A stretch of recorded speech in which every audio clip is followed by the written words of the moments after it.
La Segunda Guerra Mundial fue un conflicto global que involucró a la mayoría de las naciones del mundo. La guerra se libró en múltiples frentes, desde el Atlántico Norte hasta el Pacífico, y requirió una gran cantidad de recursos y suministros para mantener a las tropas y el esfuerzo bélico aliado en el campo de batalla. En este contexto, la construcción de barcos mercantes rápidos y eficientes se convirtió en una prioridad para los aliados, y así nacieron los Liberty Ship, un tipo de barco que jugaría un papel crucial en el esfuerzo bélico aliado. Respecto a los orígenes y su diseño, en 1941, el presidente Franklin D. Roosevelt lanzó un programa para construir barcos mercantes rápidos y baratos. El diseño del Liberty Ship se basó en el barco británico Ocean, pero con modificaciones para aumentar la eficiencia y la velocidad. El diseño de los Liberty Ship se centró en la simplicidad y la eficiencia. Los barcos tenían una longitud de 134,6 metros, una manga de 17,4 metros y estaban equipados con un motor de triple expansión alimentado por dos calderas que consumían combustible pesado diésel. En cuanto a las características y especificaciones, los Liberty Ship tenían una velocidad máxima de 11 nudos y un alcance de 17.000 millas. Estaban equipados, como mencioné, con un motor de triple expansión alimentados por dos calderas que consumían diésel. La tripulación de un Liberty Ship estaba compuesta por unos 40 hombres que se encargaban de operar el barco y defenderlo en caso de ataque. La vida a bordo de un Liberty Ship era dura y peligrosa, ya que los barcos estaban expuestos a los ataques enemigos y a las condiciones climáticas adversas. Esto se agravó debido a la gran tasa de construcción y debido a que están pensados para tener una esperanza de vida de como mucho 2-3 años, como mucho y algunos con suerte 5, pues se construyó bastante rápido, con materiales relativamente baratos. Por tanto, la estructura de por sí de muchos barcos pues ya estaba debilitada, debido a que hubieron muchos casos de barcos que no estaban saliendo del astillero y ya se habían partido en dos. Por tanto, este barco evolucionó en la siguiente clase, la clase Victory, debido a estos problemas, que en medio del Atlántico, sin ningún ataque, se partían en dos y se hundían, matando obviamente a casi toda la tripulación. En cuanto a la propulsión y velocidad, el motor del triple expansión de los Liberty Ship era una tecnología probada y fiable que se había utilizado en la industria naval durante décadas. Aunque no era innovadora, se eligió esta tecnología debido a su rapidez y facilidad de mantenimiento, además de su rapidez de construcción. Y el tiempo en este caso primaba bastante, debido a que se necesitaba una gran cantidad de estos buques en el menor tiempo posible, debido a los esfuerzos bélicos que se necesitaban para contrarrestar a las potencias del eje. La hélice de los Liberty Ship era de 4 metros de diámetro y estaba diseñada para ser eficiente a velocidades bajas, debido a que estos barcos no estaban pensados para ser rápidos, sino para llevar la mayor cantidad de carga posible. En cuanto al armamento y la defensa, no estaban diseñados para ser barcos de guerra. Estaban equipados con cañones antiaéreos y armas ligeras para defenderse de los ataques enemigos y disuadir de un posible ataque. Los cañones antiaéreos de 20 milímetros eran efectivos contra los aviones enemigos, mientras que las armas ligeras se utilizaban para defenderse de los ataques de superficie. En cuanto a su construcción y despliegue, se llevó a cabo en 18 astilleros diferentes de Estados Unidos. La producción se realizó a un ritmo frenético, con un promedio de 3 barcos completados al día. Que para que se hagan una idea, en la actualidad un barco te tarda entre 1 año y medio y 2. Y bueno, fue un gran rito, ya que nunca se ha repetido ese ritmo de construcción. Dense cuenta que antes de la entrada de la soldadura y construcción modular, que es la que se llevaba a cabo en este tipo de barcos, se construía todo a remaches y era como un puzzle, puesto que cada plancha se colocaba en un casco o en unos esqueletos de acero denominadas cuadernas, se remachaban, para colmo, diferentes placas que iban construyendo el barco. Por tanto, eso sí podía tardar 6-7 años. Los barcos se desplegaron en todo el mundo, desde el Atlántico Norte hasta el Pacífico, y jugaron un papel crucial en el esfuerzo aliado. En cuanto a su impacto y su legado, jugaron un papel crucial en la victoria aliada durante la Segunda Guerra Mundial. Su capacidad para transportar suministros y equipos a las tropas aliadas en Europa y el Pacífico fue fundamental para el éxito de la guerra y la derrota definitiva de las potencias del eje. Como ya mencioné y he repetido varias veces, la tripulación de un Liberty Ship estaba compuesta por aproximadamente 80 hombres, ya que eran 40 marinos mercantes y 40 soldados armados, que estaban capacitados para la manipulación y el uso de las armas a bordo.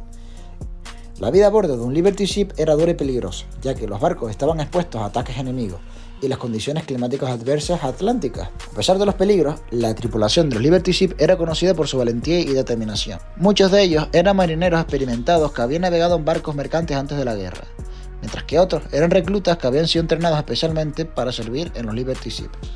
En cuanto a batallas y combates, pues como se podrán imaginar, y debido a su extensión operativa, jugaron un papel crucial en muchas batallas y combates durante la Segunda Guerra Mundial, desde la Batalla del Atlántico hasta la invasión de Normandía. Los Liberty Ship estuvieron presentes en muchos de los momentos más importantes de la guerra, incluidos Okinawa, entre otros escenarios bélicos del Pacífico.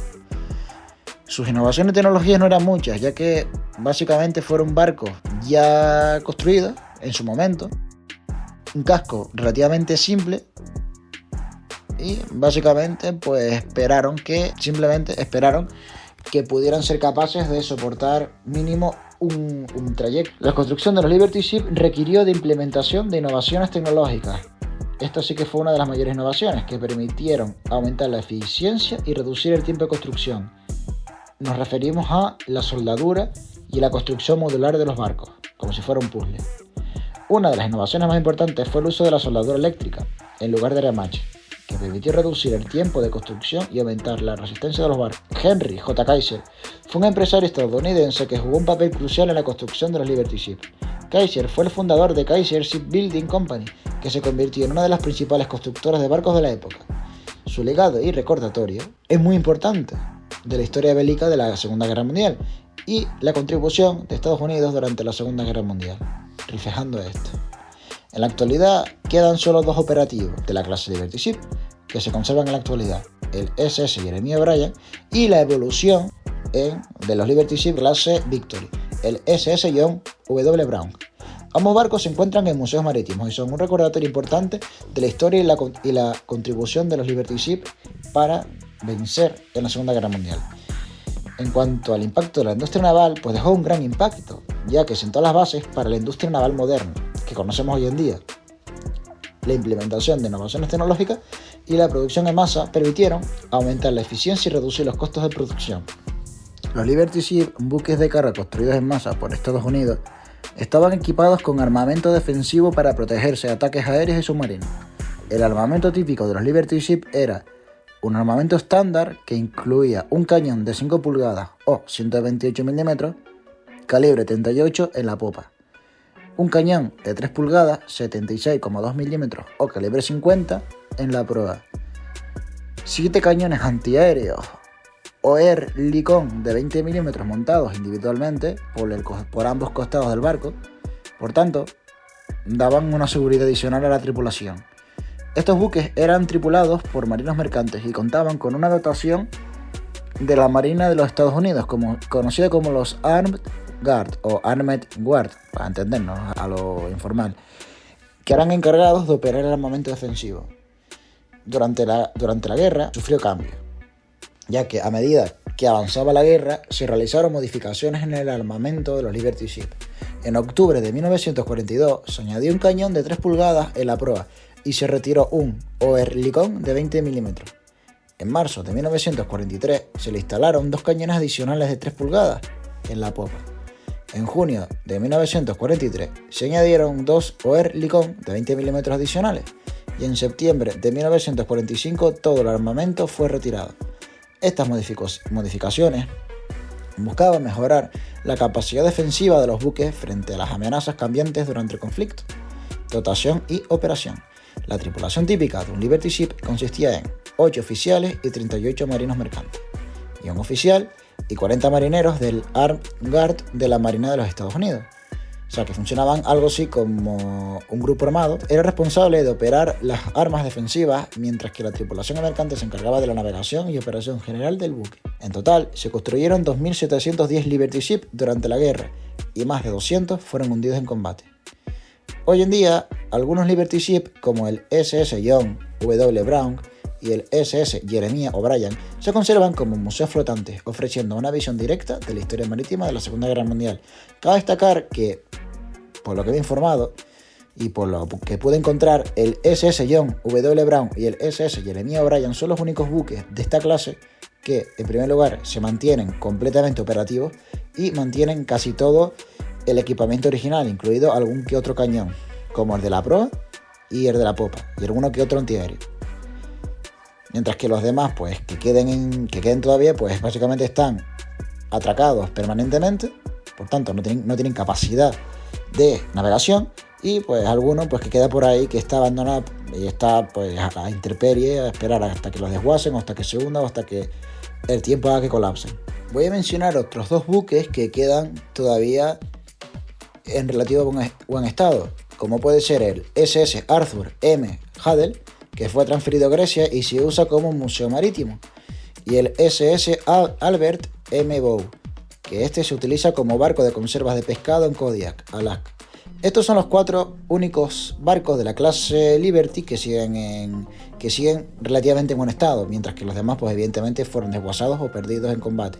Algunos después de la guerra se hundieron debido a que estos barcos estaban pensados para durar como mucho 2 o 3 años, debido a la gran tasa de hundimientos que experimentó los aliados durante la Segunda Guerra Mundial por culpa de los U-Boat alemanes.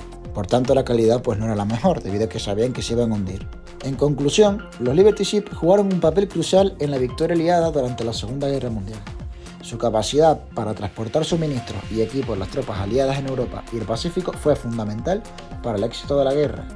La construcción de los Liberty Ships también sentó las bases para la industria naval moderna, como he mencionado repetidamente, y su legado continúa inspirando a las generaciones actuales futuras, ya que gracias a este tipo de barcos nos dimos cuenta que se podía evitar usar remache y poder usar la soldadura, ya que en la época tampoco se usaba mucho debido a que era pues una tecnología teóricamente menos fiable, ya que no se había probado mucho, y el remache pues era mucho más fiable, ya que se había usado mucho y priorizaba su uso. Si te gusta este contenido, no olvides dar like, suscribirte, activar la campanita, compartir y comentar para saber qué otros tipos de buques te gustaría que habláramos. Así que, dicho esto, nos vemos en el próximo vídeo.